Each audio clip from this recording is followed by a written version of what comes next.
खास पैनलिस्ट इस वक्त हमारे साथ मौजूद है। ये वो कलाकार हैं जिन्होंने इस तरीके से कला को जिया है और हर रोज, क्योंकि कला के क्षेत्र में कुछ नया हम कर सकते हैं, कुछ बेहतरीन हम कर सकते हैं, इनकी कला किसी भी पहचान की मोहताज नहीं है। और जिस तरीके से इन्होंने अलग अलग क्षेत्रों में काम किया है, आज इनसे हम जानेंगे कि छत्तीसगढ़ को कला के क्षेत्र में आगे बढ़ाने के लिए किस तरीके से और बेहतरीन काम किए जा सकते हैं, क्या वो तरीके हो सकते हैं, क्या वो जरिया हो सकता है जिसकी बदौलत जो प्रदेश के युवा हैं जो कला के क्षेत्र में खुद को आगे बढ़ाना चाहते हैं, वो किस तरीके से अपने आप को आगे बढ़ा सकते हैं। छत्तीसगढ़ कला, संस्कृति, परंपराओं के लिए जाना जाता है और ज्यादा इसे कैसे समृद्ध किया जा सकता है, तीनों पैनलिस्ट से हम बात करेंगे। जोरदार तालियां एक बार फिर से मैं रिक्वेस्ट करूंगी कीर्ति और तृप्ति से कि वो इस पैनलिस्ट की शुरुआत करें। ओवर टू यू कीर्ति। बहुत शुक्रिया पूजा आपका। छत्तीसगढ़ जिसकी मिट्टी में ही यहाँ की कला रची बसी है, वो छत्तीसगढ़ जो कलाकारों के नाम से जाना जाता है और यहाँ की कला पूरी दुनिया में प्रसिद्ध है। कुछ ऐसे ही कलाकारों से, सिनेमा के बड़े दिग्गजों से, साथ ही समाज को बदलने की दशा दिशा तय करने वाले समाज सेवक से भी आज हम आपको मिलाने जा रहे हैं। जोरदार तालियों से स्वागत करिए। हमारे साथ में हैं डायरेक्टर प्रोड्यूसर मनोज वर्मा जी, भूलंदी मेज। इनकी फिल्म जो इस वक्त खूब चर्चा में है, न सिर्फ राज्य में बल्कि पूरे हिंदुस्तान में। भगवान तिवारी जी, जिनकी अदाकारी का, कलाकारी का लोहा पूरा बॉलीवुड मानता है। कोंडारपुरकर जी हमारे साथ में है, समाज सेवी हैं, मातृछाया संस्था, जिन्होंने छत्तीसगढ़ में बहुत ही ऊंचे दर्जे का काम किया है और समाज की सेवा में लगातार कोंडारपुरकर जी लगे हुए हैं। सबसे पहला सवाल मनोज जी आपसे, भूलंदी मेज जी, नेशनल अवार्ड मिलना, छत्तीसगढ़ की पहली फिल्म का श्रेय, आपने कैसे सोचा भूलंदी मेज को लेकर के? भूलन एक्चुअली जिस समय हम एक लगातार फिल्में तो कर ही रहे थे, 2012 में मैं 11 में बल्कि गोवा फिल्म फेस्टिवल में गया था और वहाँ पे कुछ लोगों से मेरी चर्चा हुई। किसी ने मुझे इंट्रोड्यूस किया कि आप रायपुर से आए हैं, छत्तीसगढ़ से, और वहाँ के प्रोड्यूसर डायरेक्टर हैं। तो सामने वाले ने बोला कि अच्छा वहाँ फिल्में बनती हैं। तो मुझे बड़ा आश्चर्य हुआ कि लोगों को ये मालूम नहीं है कि छत्तीसगढ़ में अच्छी खासी इंडस्ट्री चल रही है और फिल्में बन रही हैं। तो मैं बोला हाँ साहब बिल्कुल बन रही हैं, फिल्में तो काफ़ी समय से बनती रही हैं और बन ही रही हैं, अच्छी फिल्में बन रही हैं। तो बोले आप वहीं बना के वहीं ख़त्म कर देते हैं, फिल्में बाहर नहीं लाते, कुछ ऐसा अलग। मैं बोला ये बात सही कहा उन्होंने, मुझे बुरा ज़रूर लगा ये बात का, लेकिन मुझे ऐसा लगा कि गलत नहीं बोल रहे हैं वो। तो जब मैं लौटा वहाँ से तो ये बात लेकर के लौटा कि कुछ ऐसी फिल्म बनाई जाए जो सिर्फ छत्तीसगढ़ नहीं, ऐसा कुछ कंटेंट रहे जो राष्ट्रीय अंतर्राष्ट्रीय स्तर पर हम ले जा सकें। उसी समय बख्शी जी से मुलाकात हुई, जो भूलन कांदा उपन्यास उसी समय उन्होंने लिखे थे, शायद उसी समय कंप्लीट की थी उन्होंने, वो उपन्यास दी मुझे। वो पढ़ने के बाद, वो कंसेप्ट सुनने के बाद मुझे लगा कि ये फिल्म जो है ये बननी चाहिए इस पर। बिल्कुल। भगवान तिवारी जी, मेरा सवाल आपसे, नाम में ही आपके भगवान है लेकिन पर्सनालिटी एकदम दबंग पुलिस वाली है। क्या बचपन में कोई सपना देखा था कि पुलिस वाला बनना है और शायद वो पूरा ना हो, इसलिए फिल्म में पुलिस का ही किरदार? नहीं, जहाँ से, जिस परिवार से मैं आता हूँ, उस परिवार में इस देश में जो महत्वपूर्ण योगदान मेरे ग्रैंडफादर ने दिया, वो स्वतंत्रता संग्राम सेनानी थे। तो उसके बाद पिताजी मेरे आर्मी में, फिर मेरे चाचा आर्मी में। तो परिवार में जिस तरीके का एक बैकग्राउंड माहौल था, तो ऑब्वियसली मुझे शायद वैसा होना था। तो अनुशासन घर पे था, बना हुआ था, और पिताजी कहीं चाहते थे कि मैं आर्मी में या पुलिस में ही जाऊं, पर मैं बचपन से ही फिल्मों के पीछे पागल था। तो सिनेमा में भी मैं अक्सर पुलिस, आर्मी और इसी तरह के सख्त रोल करता आया हूँ। तो पिताजी अब जाके खुश हैं कि चलो वहाँ तो ना सही, लेकिन यहाँ इसने अपनी जगह बनाई है। तो ये मेरा एक पृष्ठभूमि रहा है पीछे से।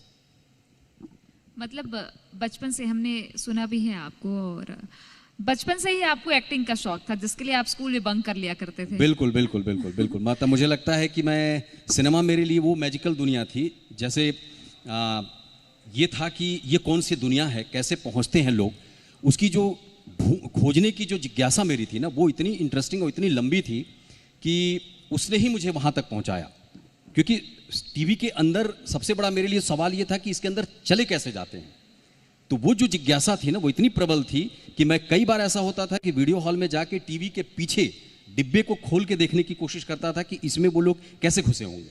सर ये हमारे साथ भी था कि हम भी यही सोचते थे कि टीवी के अंदर लोग कैसे दिख रहे हैं, जी, जी, हमारा भी जी। अंदर बहुत ज्यादा जिज्ञासा थी हाँ, बात को लेकर के। तो वहाँ से वो जर्नी शुरू हुई। तो वो जर्नी काफ़ी लंबी रही लेकिन बहुत इंटरेस्टिंग रही। जीवन ने बहुत कुछ सीखने का अवसर भी दिया, क्योंकि इंडस्ट्री तक पहुँचना और वहाँ काम करना आसान नहीं है।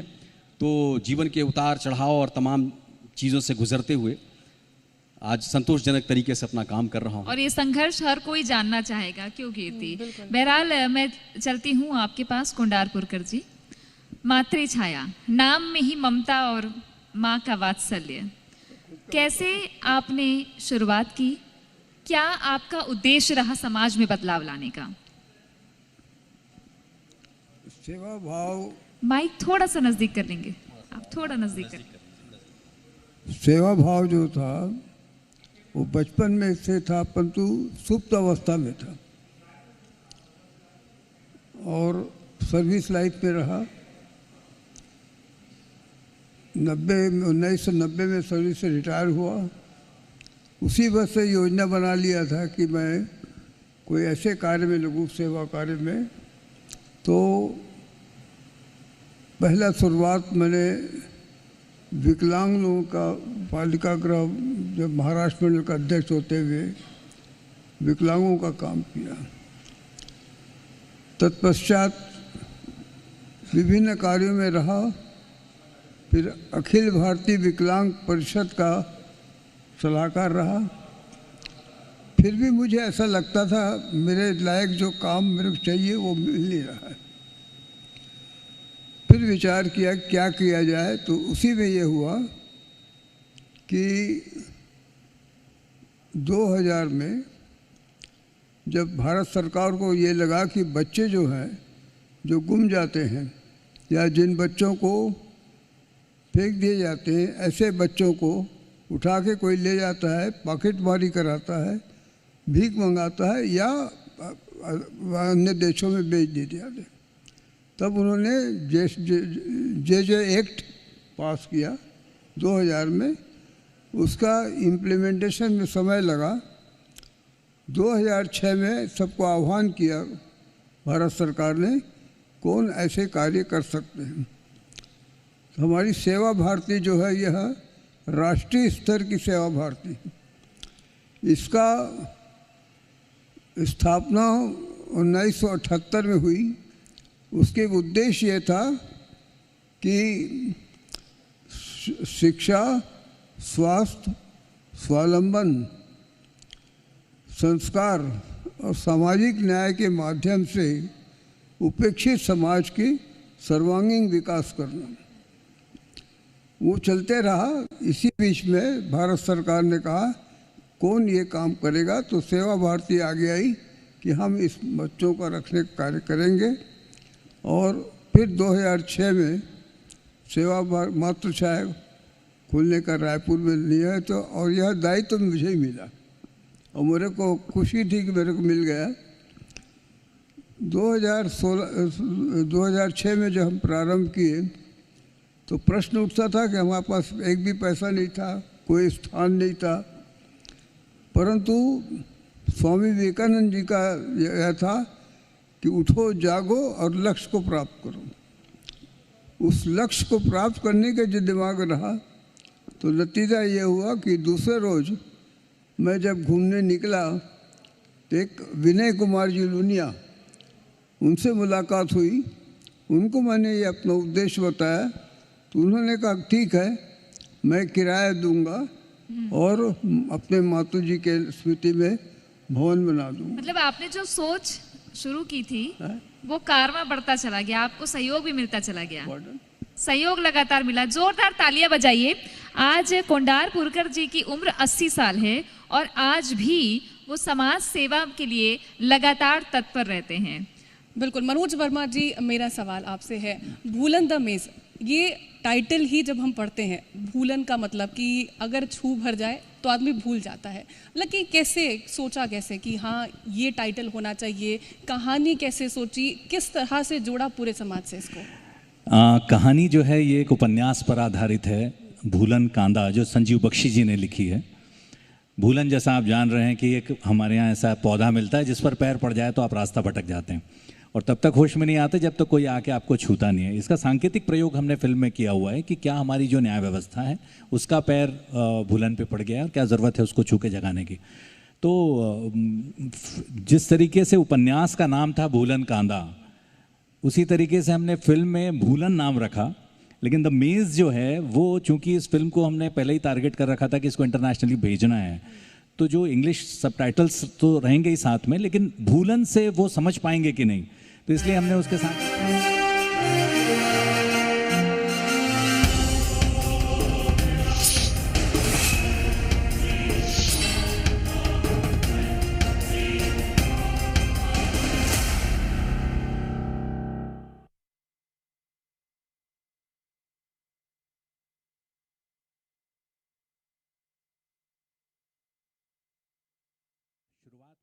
कोई ऐसा इरादा नहीं था कि मैं कोई फिल्म इंडस्ट्री में आऊँगा। स्टूडियो था और स्टूडियो में हम ये सिद्ध करने के लिए कि क्या रायपुर में हम सारा पोस्ट प्रोडक्शन का काम कर सकते हैं, उसके लिए एक एक्सपेरिमेंटल मूवी सबसे पहले हमने बनाई थी और उसका सारा काम हमारे स्टूडियो में हमने किया। बाद में उसी फॉर्मेट पे लोगों ने फिल्में बनानी शुरू की और वहाँ से एक नया दौर शुरू हुआ डिजिटल सिनेमा का। तो जब सतीश जी के साथ उनकी फिल्म में एडिट कर रहा था मया, तो उस समय उनके साथ बैठा और काफ़ी चीज़ें उनसे सीखने को मिली मुझे, और उन्होंने मुझे इंस्पायर किया कि तुमको डायरेक्ट करना चाहिए, तुम्हारा डायरेक्शनल सेंस अच्छा है। तो मैं सीखा नहीं था कहीं पे भी, लेकिन फिर करते करते करते करते हर अपनी पिछली फिल्म से सीख करके आगे बढ़े। और जब लोगों ने ये कहना शुरू किया कि एक तरह की फिल्में आप लोग बना रहे हैं, जैसा कि मैंने बताया कि वहाँ पे भी लोग एक्सपेक्ट कर रहे हैं कि कुछ ऐसी फिल्में बने जो प्रदेश से निकल के बाहर जाएं, तो ऐसे समय के लिए हमने कोशिश की कि भाई हाँ कुछ अलग ढंग की फिल्म बने, मेन स्ट्रीम सिनेमा से हट के हम कुछ समानांतर सिनेमा जो पैरेलल सिनेमा हम बोलते हैं वो उसका निर्माण यहाँ पर हो। उसके लिए हमने ये फिल्म का चूज़ किया कि भाई नहीं, एक अलग कंटेंट बेस्ड मूवी बनाई जाए और डेफिनेटली वो लोग पसंद करेंगे जो कंटेंट बेस्ड मूवी पसंद करते हैं। आजकल देखिए OTT पे ले लीजिए, चाहे सबके पास में आज मोबाइल में ऐसे ऐसे कंटेंट हैं कि वो छोटा मोटा कोई या सामान्य सा कंटेंट देखना पसंद नहीं कर रहे हैं, तो उनको चाहिए कुछ अलग स्टोरी, कुछ अलग लाइन। इस वजह से हम अलग कंटेंट के साथ आप आए और उस अलग कंटेंट को लोगों ने इतना ज़्यादा पसंद किया है। भगवान तिवारी जी, मेरा सवाल आपसे है, जब हम छोटे होते हैं, बचपन में हमने देखा है कि अक्सर बच्चों को होता है कि फिल्मों में काम करना है, हीरो बनना है, हीरोइन बनना है। आपका संघर्ष कैसा रहा? क्या बहुत ज़्यादा संघर्ष झेला? किस तरह की कठिनाइयाँ आपके साथ आई, सामने आई? किस तरह से बॉलीवुड में एक अलग पहचान आज बनाई? देखिए, कठिनाइयाँ तो बहुत रही हैं, बिकॉज कि जर्नी ही शुरू हुई मध्य प्रदेश के आखिरी ज़िले के आखिरी गांव से। प्लस पॉइंट ये था कि प्राकृतिक खूबसूरती बहुत थी, तो इमेजिनेशन को शार्प करने के लिए या बच्चे के मस्तिष्क में ऑटोमेटिकली एक विकास के लिए अगर प्रकृति का सपोर्ट मिलता है ना, तो बड़ा काल्पनिक एक चीज़ तैयार होनी शुरू होती है। तो वहाँ नदी का किनारा, मंदिर, आसपास शमशान, और फिर लकड़ी का टाल, फिर तेंदुपत्ता के बड़े बड़े गोडाउन, वो सब कुछ इतना सिनेमेटिक था कि जो चीज़ें मैं फिल्मों में देखता था वो उस तरह का कुछ न कुछ मुझे वहाँ भी दिखाई देता था। तो मुझे लगता था कि ये वाली मेरी दुनिया और वो वाली दुनिया कहीं एक जैसी है, और कुछ तो अंदर मेरे ना, मैं सच बताऊं, मुझे ऐसा लगता था कि कोई है जो मेरा वेट कर रहा है, कोई है जो मुझे वहाँ बुला रहा है। क्यों मैं इतना तड़पता हूँ? आप यकीन मानेंगे, मेरे सपने में आज भी बच्चन साहब आते हैं। आज भी बचपन में जब उनकी फिल्में देखता था और सोता था, तो सोए सोए में बहुत सारे उनके सीन्स, या वो कई बार मेरे साथ, मैं उनके साथ कहीं भाग रहा हूँ, कहीं जा रहा हूँ, कुछ कर रहा हूँ, ऐसे ऐसे विजुअल्स आते थे, और वो आज तक बना हुआ है। ये बड़े आश्चर्य की बात है। बचपन से ही आपने सोच लिया था कि जाना है तो फिल्मों में ही जाना है? बिल्कुल बिल्कुल। अच्छा, रईस में आपका किरदार था पुलिस का, मसान में आप मिश्रा जी बने, चमन बहार में तो गजब जीतू भैया को पीट दिया आपने। तो ये पुलिस का ही किरदार सूट करता है या वही मिलता है? नहीं, असल में क्या है, हमारे इंडस्ट्री की एक बहुत बड़ी विडंबना ये है कि वो ये नहीं देखते कि इस एक्टर की जर्नी क्या है, उनको एक रेडीमेड एक्टर चाहिए होता है। ये बहुत दुर्भाग्य है। अगर जिस रोल में आप, जो भी आपकी फिल्म है, आप अगर उस फिल्म में फिट बैठ गए, आपकी फिल्म हिट हो गई, चर्चा में आ गई, लोगों ने आपको पसंद कर दिया, तो दूसरी, तीसरी, चौथी, पांचवी फिल्म तक आपको उसी तरह के ऑफर आएंगे। मेरे पास चूंकि थिएटर का बैकग्राउंड था, ये बहुत कम लोगों को पता था कि मैंने 10 से 12 साल तक थिएटर किया, जिसमें 10 साल मैंने दिल्ली में नेशनल लेवल पे थिएटर किया है। मैं अच्छे गुरुओं के साथ, मतलब नेशनल स्कूल ऑफ ड्रामा के जो बेस्ट टीचर रहे हैं वो मेरे गुरु रहे हैं। मैं वैसे ही स्कूलिंग से आता हूं और बॉम्बे जाता हूं, तो चूंकि मेरा इसके पीछे जो बैकग्राउंड था वो ये था कि मैं 2 स्टाइल में ब्लैक बेल्ट था, कुंग फू कराटे में मेरा इंटरेस्ट था, बचपन से ढिशुम ढिशुम करता था, तो वो एक नई चीज़ मिल गई मुझे, तो मेरी पूरी एनर्जी मैंने उसमें झोंक दी। तो समय से पहले लोगों को 4-4, 5-5 साल लग जाता है ब्लैक बेल्ट होने में, मैं 2 साल में ब्लैक बेल्ट हो गया। तो इतनी ऊर्जा और इतने उत्साह और इतनी कल्पनाओं से भरा हुआ था कि संघर्ष बड़ा लंबा हो गया, अदरवाइज मैं बहुत बड़ा स्टार हो सकता था, मुझ में वो संभावनाएं थी। मैं अपनी तारीफ नहीं कर रहा हूं, लेकिन मैं टटोल के देखता हूं तो चूंकि कोई था नहीं मेरे पास, अगर मुझे कोई लॉन्च करने लोग अगर देखते तो हर किरदार की अपनी महत्ता होती है, और आप आज भी स्टार हैं। तालियां बजाइए भगवान तिवारी जी के लिए। कुंडारपुरकर जी, मेरा सवाल आपसे है, अगर हम समाज को लेकर के बात करें, पहले के समाज को लेकर के बात करें और अब का जो समाज है, कितना ज़्यादा बदलाव हुआ और उम्मीदें कितनी है कि और कितना बदलाव हो ताकि बेहतर हो सके सब कुछ? क्या बोले समाज में कितना बदलाव आपने महसूस किया है? हाँ, अब मातृशा का आगे बढ़ रहा हूँ, तो ये हमारे यहाँ 0 से 6 साल के बच्चे परित्यक्त, परित्याग और गुमशुदा लोगों को प्रवेश दिया जाता है। परित्यक्त यानी अबेंडन, सामाजिक मान्यता न होने के कारण वो बच्चे फेंक दिए जाते हैं। दूसरा यह है कि परित्याग करते हैं।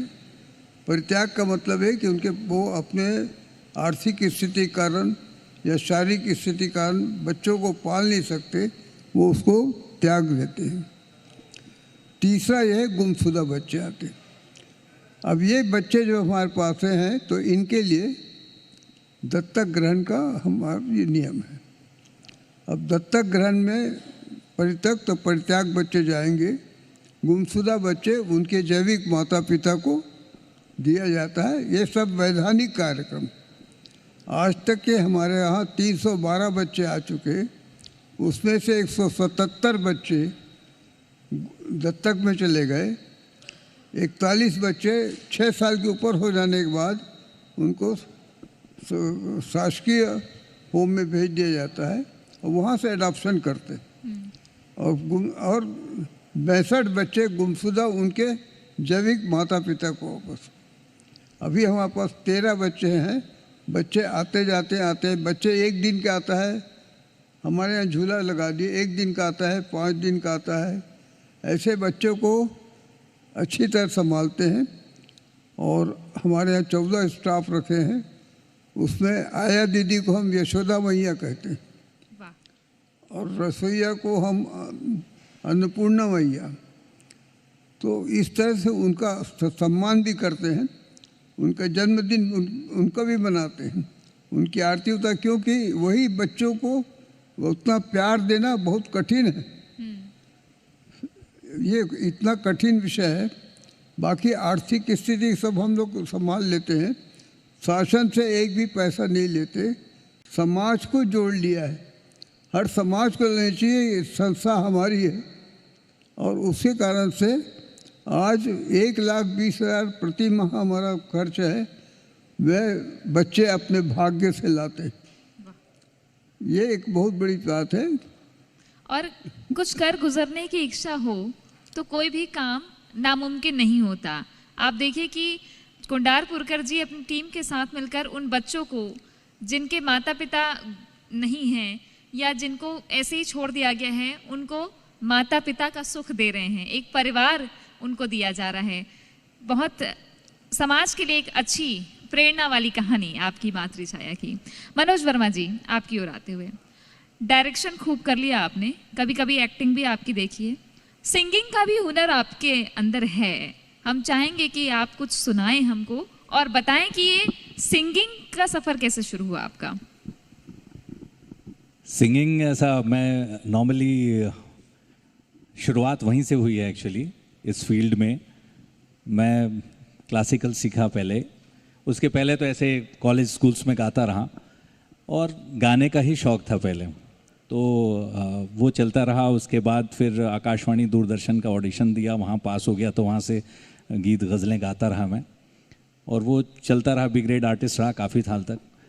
फिल्मों में मैं कभी नहीं गाया क्योंकि लोक संगीत मुझसे बनता नहीं था, मतलब जो खटके मुर्कियाँ चाहिए होती हैं फोक के लिए वो मेरे गले में थी नहीं। उसके लिए अभी 2 साल पहले मैंने लोक संगीत में एमए किया है, और फिर उसके बाद कोशिश की कि कुछ छत्तीसगढ़ी जो फिल्में हम कर रहे हैं वो फिल्मों में हम एक्चुअल फोक यूज़ कर सकें। तो आप अगर आपने भूलन देखी होगी तो भूलन में हमने वो सारे लोकगीत रखे हैं जो हमको पढ़ाए जाते हैं, जो एकदम कोर कहना चाहिए गीत हैं जो यहाँ के। और एक गीत मैंने उसमें गाया है फिल्म में, आदरणीय मीर अली मीर जी का गीत है, वो कालजयी रचना है, नंदा जाही कार है। तो नंदा जाही आप लोगों को 2 लाइन में ज़रूर सुनाना चाहूँगा। ए नंदा जाही कारे, नंदा जाही कारे, नंदा जाही का, कमरा यो खुमरी अरे तो तारी रा रा रा ता ता छो, रच रच मच मच गेड़ी मचैया, गांव गली माँ पड़की नचैया, मांदर के थाप मारा हस रचाए, पंथी के धुनला गाए बजाए, गांव के लीला चाउर के चीला, मेला मड़ई माँ ढेलवा झूलैया, नंदा जाही का, कमरा यो खुमरी अरे तो तारी रा रा रा ता ता छो। जोरदार तालियां और बहुत शानदार, बहुत उम्दा गाना गाया आपने। Thank you. भगवान तिवारी जी, मेरा सवाल आपसे, अभी आपने इस बात का जिक्र किया कि जब हम एक कैरेक्टर करते हैं तो कहीं ना कहीं एक इमेज क्रिएट हो जाती है और उसी तरह के कैरेक्टर्स अक्सर मिलते हैं। आप उम्मीदें क्या करते हैं, किस तरह का वेरिएशन चाहते हैं, और क्या अगला प्रोजेक्ट उस तरह का वेरिएशन आपको मिल रहा है? देखिए, अगर आप मेरी जैसे जो भी ट्रेंड में मैंने पुलिस ऑफिसर्स के भी जितने भी रोल किए ना, मैंने ये कोशिश की है कि मेरी पिछली फिल्म का जो पुलिस ऑफिसर है वो मेरी अगली फिल्म से बिल्कुल अलग हो। तो मैंने उसमें भी बहुत तरह के एक्सपेरिमेंट किए हैं, क्योंकि पुलिस ऑफिसर होना एक पोस्ट है, एक डिपार्टमेंट का जॉब है, बट जो किरदार है वो एक इंसान है, उसका अपना पृष्ठभूमि क्या, उसके अपनी फैमिली का बैकग्राउंड क्या, उसकी क्या मनस्थिति है, किस तरह के परिवेश में वो रह रहा है, किस तरह के परिवेश में अपने जीवन को जी रहा है, किस तरह के प्रेशर में काम कर रहा है। तो वो बहुत बारीक डिटेलिंग के साथ मैं ना एक किरदार से दूसरे किरदार को अलग करता हूँ। इसलिए मुझे पुलिस वाले और भी लोग ज़्यादा अप्रोच करते हैं कि मैं वो उनको संतोषजनक तरीके से एक पुलिस ऑफिसर को दिखा पाता हूँ, क्योंकि उनका लिखा हुआ पुलिस ऑफिसर होता ज़रूर वही है कि पुलिस ऑफिसर, लेकिन किरदार की जो बारीकियां हैं वो ज़्यादा अच्छा पिरो पाता हूँ, इसलिए मेरे पास बहुत ज़्यादा ऑफर आ जाता है। तो मैं अभी पिछले करीब 1-1.5 साल से बंद कर दिया है मैंने पुलिस ऑफिसर का काम करना, और मैंने दाढ़ी वाड़ी बढ़ा के कुछ नया एक्सपेरिमेंट करना शुरू किया है। तो मेरी एक फिल्म पहले लॉकडाउन के जस्ट बाद मैंने एक जिसका जिक्र अभी हमने किया कि चमन बहार, उस छोटे से पुलिस ऑफिसर के काम को देख के एक बहुत बड़ा काम मुझे मिला, जो अभी अंतर्राष्ट्रीय लेवल पे मेरी फिल्म काफ़ी जगह उसको तारीफ मिल रही है और लोगों को पसंद आ रही है। सांवरी फिल्म का नाम है, उसमें मुख्य किरदार में हूँ मैं। राजस्थान की पृष्ठभूमि की कहानी है, बहुत अच्छा संगीत है, पटकथा बहुत शानदार है, डायरेक्शन बहुत शानदार है, कलाकार बहुत उम्दा हैं उसमें। और जिस तरह की एक मुझे खोज थी थिएटर के दिनों में जब मैं करता था डिफरेंट किरदार, तो मुझे लगता था कि मुझे भी कुछ इस तरह का काम मिले जो मैं तन मन से कर पाऊँ और उसको उस लेवल तक पहुँचा पाऊँ कि हाँ ये एक अच्छा एक्टर हो सकता है। तो वो टच करने की मैंने कोशिश की है और उस फिल्म को काफ़ी अप्रिशिएशन मिल रहा है और काफ़ी फेस्टिवल्स में वो फिल्म घूम रही है।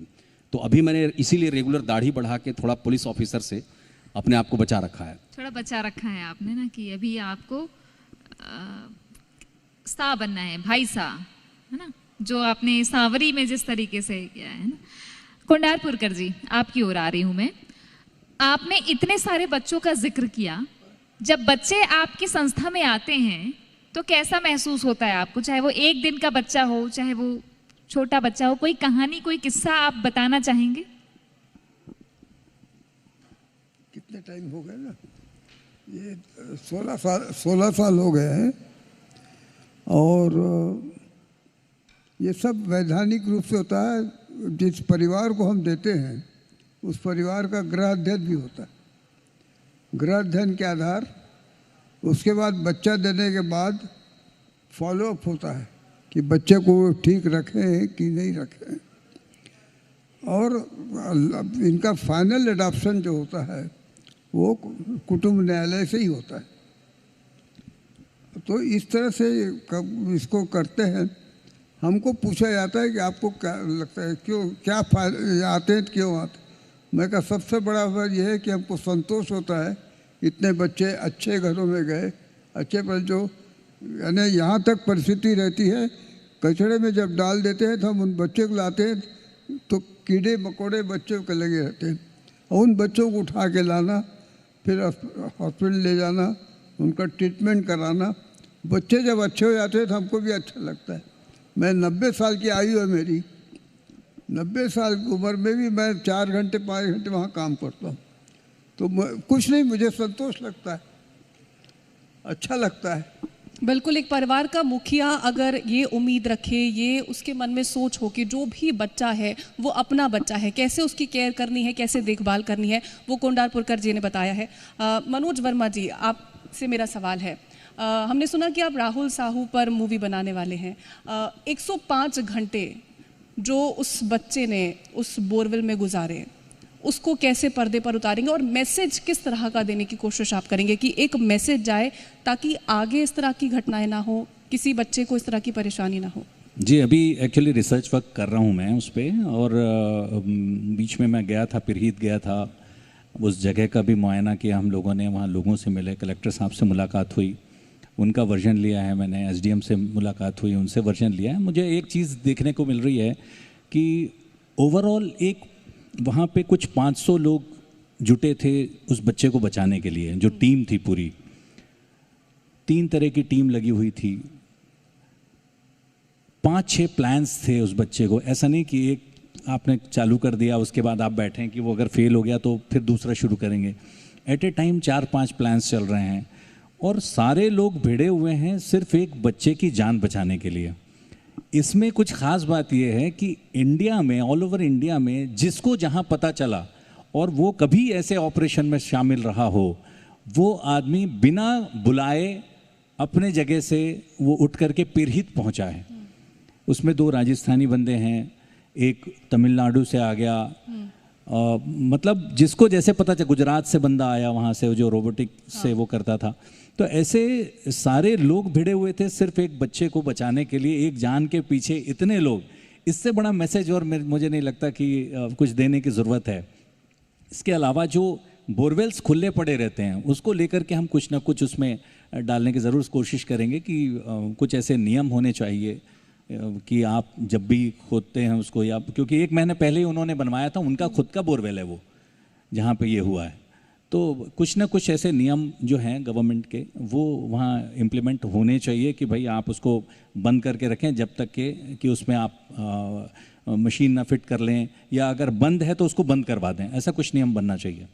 तब देखिए, मनोज वर्मा जी के नज़रिए से भी हम देखेंगे कि राहुल साहू का संघर्ष कैसा था उस पर्दे पर। जी मध्य प्रदेश छत्तीसगढ़ ने भी लगातार कवरेज करके दिखाया है, कि एक तस्वीर हमने भी दिखाई थी कि कैसे वो बच्चा कितना उसके अंदर जज्बा और शासन प्रशासन भी जुटा हुआ था। वो जल्दी पर्दे पर भी देखने को मिलेगा। भगवान तिवारी जी, आपसे मैं ये जानना चाहती हूँ, चूँकि मनोज वर्मा जी भी बैठे हैं, छत्तीसगढ़ी फिल्म के डायरेक्टर प्रोड्यूसर, और आप बॉलीवुड में एक्टर, छत्तीसगढ़ी सिनेमा का किस तरीके से आप देखते हैं कि वो बदला है? चूँकि आप अंबिकापुर से, यहीं के ही हैं, आपको लगता है कि आप यहाँ की फिल्मों में भी काम करेंगे, या डायरेक्टर साहब बैठे हैं, प्रोड्यूसर हैं, तो आप आपस में ही बताइए, दोनों ही मिलके बताइए कि छत्तीसगढ़ी सिनेमा कहाँ कैसे? देखिए, मेरी जर्नी चूंकि छत्तीसगढ़ की ही रही है, मैं बेहद खुश हूँ कि अब यहाँ सिनेमा जो है वो अपनी रफ्तार पे है, और धीरे धीरे अच्छा, खासतौर से अगर मनोज भाई की बात करूँ, मैं माफ़ी चाहूँगा, इनकी फिल्म अभी देख नहीं पाया, लेकिन मैं पहली फुर्सत में इनकी फिल्म ज़रूर देखूँगा। और मुझे सबसे ज़्यादा, मैं सच बता रहा हूँ, प्राउड इस बात का फील हुआ कि जब छत्तीसगढ़ राज्य बना तब से लेके अभी तक किसी नेशनल कैटेगरी में हम नहीं आ पा रहे थे। ये बड़ा दुखदाई था मेरे लिए, मैं सच बताऊं आपको, क्योंकि कुछ भी है, मैं काम बेशक वहाँ करूं, आबो हवा रहने वाला तो मैं यहाँ का हूँ ना, बोली बोली तो मेरी यहाँ की है ना, संस्कार तो मेरे यहाँ के हैं ना, लोग तो मेरे अपने यहाँ हैं ना। मुंबई तो एक कमर्शियल जगह है, काम करने की जगह है, वहाँ रिश्ते नहीं बन पाते हैं, नहीं बन पाते हैं। यहाँ से मेरा रिश्ता है, और उस रिश्ते के तहत जो सिनेमा से मेरा लगाव था, उस लगाव में कहीं ये पीड़ा जरूर थी कि कौन सी ऐसी फिल्म होगी, कब ऐसी फिल्म बनेगी जो नेशनल अवार्ड के लिए जाएगी। तो मैं मनोज भाई को बहुत बहुत धन्यवाद कहना चाहूँगा कि इन्होंने मेरा मान बढ़ाया है वहाँ पे। अब मैं प्राउडली कह सकता हूँ कि मेरे स्टेट की फिल्म को नेशनल अवार्ड मिला है, मेरे ये डायरेक्टर हैं और नेक्स्ट बहुत इंटरेस्टिंग फिल्म बनाने जा रहे हैं। तो ये हम सब के लिए बहुत एक अच्छा कहना चाहिए कि रास्ता खुल गया कि अगर अच्छे कंटेंट के साथ अच्छा काम किया जाए तो रीजनल सिनेमा कभी छोटा नहीं होता। रीजनल सिनेमा दुनिया में सबसे बड़ा होता है, क्योंकि कहानी, असली कहानी, मूल कहानी जो है आपको अपने छोटे से आंचल से ही मिलती है। अब जैसे अगर हम उस बच्चे की ही कहानी को लें, कितना दर्द है, आप सोच के देखो ना, आप कितना इमोशन है उसके। एक तरफ उसकी परिवार, उसका पूरा परिवार जो दुख में है, दूसरी तरफ प्रशासन जो है एड़ी चोटी का जोर लगा के बैठा हुआ है, तीसरी तरफ पत्रकार जो हैं, चौथी तरफ गांव के लोग हैं, पांचवी तरफ जो ओवरऑल है कि होने वाला क्या है, क्या होगा, बच्चे तक हम कब पहुंचेंगे। तो वो जो ड्रामा ऑलरेडी जो उसमें क्रिएट हो रहा है वो अपने आप में सिनेमा है। और अच्छी बात है, आप लोगों से माध्यम से पता चला भी कि मनोज भाई उसके ऊपर फिल्म बना रहे हैं, तो ये तो बहुत खूबसूरत है। दूसरा नेशनल अवार्ड इनका फिक्स हो गया। अच्छा मनोज जी, एक सवाल बहुत महत्वपूर्ण, चूंकि छत्तीसगढ़ी सिनेमा हो या अभी सरकार ने सब्सिडी भी लॉन्च की है, पुरस्कार भी, आपको भी छत्तीसगढ़ सरकार की तरफ से पुरस्कार मिला, ये पहल कैसी है छत्तीसगढ़ शासन प्रशासन की जो फिल्मों को बढ़ावा देने के लिए? और यही सवाल आपसे भी रहेगा कि चूंकि यहाँ पे अब बॉलीवुड से भी वेब सीरीज बन रही है, यहाँ के लोकेशन में शूट किए जा रहे हैं, तो ये पहल कैसी है, सरकार ने कैसा कदम उठाया है? देखिए, हम लोग काफ़ी सालों से लगे हुए थे कि सरकार संज्ञान ले कि यहाँ पे फिल्में बन रही हैं। छत्तीसगढ़ी सिनेमा इतने सालों से हम अपने पैरों पे इसको खींचते लाए हैं। जितने भी लोग हैं हर साल, और मैं ये बता दूं आपको कि हर साल मेकिंग में वृद्धि हो रही है। हर साल जहाँ 5 सिनेमा बनते थे, अब 20, 25 सिनेमा, 30 सिनेमा बन रहे हैं। तो पहली बार ऐसा हुआ है कि फिल्म नीति तैयार हुई है, और फिल्म नीति तैयार होने के बाद सब्सिडीज़ की बात हो रही है, नेशनल लेवल की मूवीज़ यहाँ आ रही हैं, यहाँ पे शूट हो रही हैं। तो ये एक बहुत बड़ी इंडस्ट्री होने वाली है, मुझे जो भविष्य दिख रहा है इसका। क्योंकि देखिए, जहाँ पर आप सिर्फ अपना सिनेमा बना रहे हैं तो हम एक कुएं के अंदर हैं। जब बाहर से लोग आते हैं और यहाँ पे काम करना शुरू करते हैं तो आप उनके साथ इंटरेक्ट होते हैं, आप उनके साथ काम करते हैं, नई चीज़ें सीखने को मिलती हैं, नई टेक्नोलॉजी सीखने को मिलती है, और आप ऑटोमेटिकली आप ग्रो करते हैं। तो गवर्नमेंट का तो मैं बहुत दिल से धन्यवाद देता हूं कि जिस तरीके की नीति अभी उन्होंने बनाई है, वो छत्तीसगढ़ी सिनेमा का ही नहीं बल्कि राष्ट्रीय स्तर पे भी जो सिनेमा यहाँ पे आकर के होगा वो बहुत बड़ा सिनेमा होगा। बहुत बड़ी इंडस्ट्री यहाँ की आगे बनाने का उन्होंने एक रास्ता खोला है। तो मैं दिल से धन्यवाद देता हूँ उनको। भगवान तिवारी। बिल्कुल, मैं भी धन्यवाद देना चाहूँगा गवर्नमेंट को, बिकॉज कि जो छत्तीसगढ़ की जो छवि बॉलीवुड में या अन्य राज्यों में थी, वो हमारी थोड़ी छवि नक्सल बेल्ट वाली ज़्यादा थी। उनको लगता था कि एयरपोर्ट के बाहर ही नक्सली बैठे हैं, रेलवे स्टेशन के बाहर ही नक्सली बैठे हैं, वहाँ हम सिनेमा वाले तो कतई नहीं जा सकते बिकॉज की गोली चल जाएगी। ये धारणा तोड़ने में सरकार ने मदद की है, और अब जो है बॉलीवुड के लोग आ रहे हैं और अच्छे अच्छे लोग आ रहे हैं। रिसेंटली अभी जो यहाँ वेब सीरीज़ की शूटिंग हो रही थी, फिल्मों की शूटिंग चल रही है, उससे छत्तीसगढ़ को एक बहुत बड़ा पहचान मिलने वाला है कि आप आइए और सिनेमा बनाइए, और यहाँ पे वो मैसेज आएगा कि यहाँ पे अमन शांति है, आप सुकून से यहाँ पे बहुत अच्छा काम कर सकते हैं। आपको अपने स्टोरी के अकॉर्डिंगली बहुत सारे ऐसे लोकेशंस मिलेंगे जो कहानी को आगे बढ़ाने में मदद करेंगे। तो वो गढ़ है छत्तीसगढ़। तो हमारे लोकेशंस को लेके देखें तो हर तरह की यहाँ पे ऋतुएं हैं, हर तरह की नदियाँ हैं, हर तरह के पहाड़ हैं, हर तरह के झरने हैं। तो आप अपनी कहानी को लेके आइए, और जिस तरह की भी कहानी है उसके हिसाब से आपको लोकेशन भी भरपूर मिलना है। बिल्कुल, हर तरह की संस्कृति जो है वो आपको देखने को मिलेगी छत्तीसगढ़ में। कोंडार पुरकर जी, मेरा सवाल आपसे है, जब बच्चे आपके पास आते हैं उनकी पढ़ाई किस तरह से मैनेज होती है? क्योंकि 2 साल जो ये कोरोना के थे, उस दौरान बच्चों का किस तरह से खास ख्याल रखा आपकी संस्था ने? सुनाई दीजिए। कोरोना के समय बच्चों को कैसे पढ़ाया आपने? हाँ, कोरोना बहुत विचारशील था कि गंभीर विषय था। हमने प्रतिबंध लगा दिया था लोगों को, बच्चों को मिलने के लिए, और हमारे यहाँ के सबका हमने जो वैक्सीनेशन कराए थे, और वैक्सीन कराने के बाद भी मास्क वगैरह लगा के ही जा सकते थे, और सैनिटाइजर्स वगैरह भी हमने रख दिया था, और सफाई वगैरह इतना अच्छा कर लेते थे कि बच्चे, अब भाग्य से बच्चे अच्छी तरह से, किसी को कोरोना वगैरह अभी तक नहीं हुआ, और हम चाहते हैं जिस दिन ख़त्म हो जाए कोरोना उस दिन हम हवन करेंगे। अभी ये दूसरा ये है कि अब मैं आखिरी पड़ाव में जीवन का, मुझे मालूम है, तो मेरे स्थान पे मेरे को चाहिए था, अब हमारे यहाँ सेवाभावी लोग चाहिए, हमारे यहाँ मान अपमान का कुछ होता नहीं है, और एक दायित्व दिया जाता है, पद नहीं होता हम लोग। मैं यदि चेयर में हूँ तो झाड़ू लगा सकता हूँ, तो हमने एक को मैनेजिंग डायरेक्टर को उसको अपने रख लिया है, वो यानी हम लोग कोई चले, और उनको ये सिखाते जा रहे हैं कैसे करना, काम करना। और दूसरा है फाइनेंशियल मैनेजमेंट, बहुत इम्पॉर्टेंट है, तो भाई वो भी सोचा किस तरह से हम मैनेजमेंट करें। तो आज ये स्थिति ला दिए हैं कि हमारे फिक्स डिपॉजिट में से हमको ब्याज हर महीने 80,000 का ब्याज मिल जाता है। तो आगे जा कर के मान लो डोनेशन कोई कारण से न भी आए तो हमारे बच्चे भूखे नहीं मरे। तीसरी बात ये सोच रहा था कि समाज में इन महिलाओं को जिनका अविवाहित बच्चे होते हैं उनके वो मान्यता नहीं देते हैं।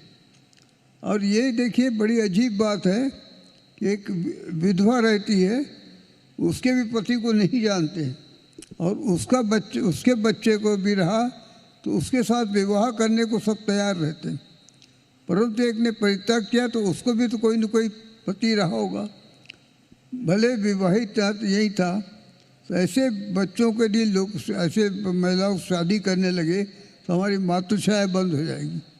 वो हम चाहते हैं कि ऐसी परिस्थिति आ जाए, समाज में ऐसा आ जाए कि मातृछाया बंद होना चाहिए, चालू रहनी चाहिए, कोई आवश्यक नहीं है, बच्चे अपने देश में ही रहें। अंतर्राष्ट्रीय भी हमारा ये होता है, दत्तक ग्रहण हो रहा है, तो इस दृष्टि से भी हमको ये काम करना है। जी, तो देखा जाए तो एक तरीके से समाज को संदेश दे रहे हैं सेवा भाव का। इससे बड़ा उदाहरण और क्या हो सकता है? इससे बड़ा उदाहरण और कोई नहीं हो सकता कि बच्चों को जो माँ का वात्सल्य दे, मातृ छाया। तालियां बजनी चाहिए कुंडारपुरकर जी के लिए। आखिरी सवाल आपसे मनोज जी, मैं आपसे ये जानना चाह रही हूँ कि अभी तो आपने डायरेक्शन को लेकर के, सिंगिंग का भी हुनर आपका देख लिया, आगे छत्तीसगढ़ी सिनेमा कितना आगे जाए इसके लिए आपके क्या विजन है और इंडस्ट्री को आप क्या मैसेज देना चाहते हैं? देखिए, यहाँ पे अभी तक के जो हम लोग सिनेमा करते आए थे तो यहाँ पे कोई ऐसे इंस्टीट्यूट्स नहीं थे जिसके जहाँ हम पढ़ लिख करके और बेहतर सिनेमा बना सकें। इंस्टीट्यूट्स यहाँ पे बहुत ज़रूरी हैं, कुछ बड़े इंस्टीट्यूट, चाहे एक्टिंग के हों, चाहे जैसे पुणे फिल्म इंस्टीट्यूट है, ऐसे कुछ इंस्टीट्यूट्स यहाँ होने चाहिए जहाँ से बच्चे सीख करके सिनेमा बनाएं। तो मुझे एक ही चीज़ लगती है अभी कि यहाँ पे एक अच्छा इंस्टीट्यूट हो, क्योंकि हम लोगों ने करके सीखा है, हर अपनी पिछली फिल्म से सीखा है, फिल्में देख देख करके सीखा है, बाहर का काम देख करके सीखा है। तो जो काम को हमको 10 साल लगे वो बच्चे 3 साल में सीख सकते हैं और वैसा काम कर सकते हैं। तो मुझे यही लगता है कि एक अच्छा इंस्टीट्यूट यहाँ पे शुरू हो, गवर्नमेंट उसके लिए इनिशिएटिव ले तो आगे काफ़ी अच्छा हो सकेगा। तो ये कुछ स्टेप्स होने चाहिए। कीर्ति, क्यों हमारा जो ये पैनल था वो काफ़ी इंटरेस्टिंग इसलिए क्योंकि छत्तीसगढ़ की कला, संस्कृति और समाज में कुंडारपुरकर जी ने कैसे बताया कि समाज में जो बच्चे जिनको छोड़ दिया जाता है, जो कचरे के ढेर में फेंक दिया जाता है, उनको उनकी संस्था लेकर आती है और उन्हें पालन पोषण करती है, साथ ही उनको एक परिवार भी दिलवाती है।